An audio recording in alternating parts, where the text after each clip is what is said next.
Hello, my name is Matthew Lopez-Ramos, and the topic I'm going to be speaking about today is youth crimes in the United States.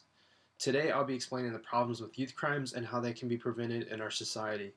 As a nation, we have many worries when it comes to situations which involve our nation's youth and how they act in today's world. There are many things to blame when it comes to reasons why the young people of our country have decided to choose criminal behaviors over civil behaviors. Youth violence has become a serious problem in our country, and it can have a harmful effect on loved ones, friends, and communities which these young people live in. To rid society of youth crimes, we as a society need to find the problems resulting in the crimes and put an end to the crime being performed by our nation's youth. Some of the reasons behind youth crimes are peer pressure, psychological problems, personal circumstances, and gang involvement. But there are too many reasons why these kids choose to have a criminal life. Peer pressure itself is a factor to why some kids begin to perform some type of criminal act, whether it is minor or major. In the book Adolescence, Reputations, and Risk, there is a quote mentioned in the first chapter which describes the reasoning behind why peer pressure itself is a factor of these youth's behaviors.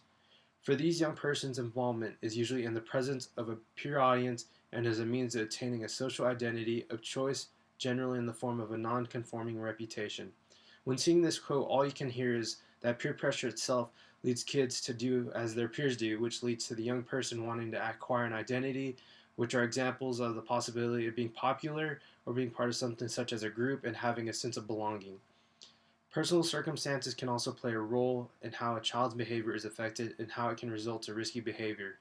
Such things as inconsistent disciplinary practices, low parental involvement, low parental education and income, parental substance abuse or criminality, and poor monitoring and supervision of children are all examples of what can lead a child to risky behavior, which then leads to criminal acts. On the website crimesolutions.gov, it shows a statistic regarding juvenile crimes. It says, violent crime committed by juvenile offenders peaks during the after-school hours. Nearly one-third of all violent crimes committed by juvenile offenders occurs between 3 p.m. and 7 p.m. Ways to solve youth crimes are by having some kind of supervision of young people, sports, and programs. Sports itself can help a child become involved with the sport they have chosen to play, and it keeps them from getting into trouble due to the time sports take up.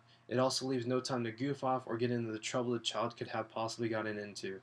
There are programs today that are provided by the government which can help prevent youth violence. These programs are Blueprints for Violence Preventions, Strive, and the Substance Abuse and Mental Health Services Administration. Each of these programs have their own way to prevent youth violence, and each of them have shown positive effects. To finally conclude my speech, I will begin by saying that we as a society have crimes of all sorts from different age groups, whether you're older or younger. Crimes could be the result of anything from peer pressure, psychological problems, gang membership, and etc. Even though we as a country will always have crimes, there will always be many ways to resolve crime from spreading and growing, as we as a society will make sure the youth of our nation and find alternative ways to divert their attention away from a life of crime.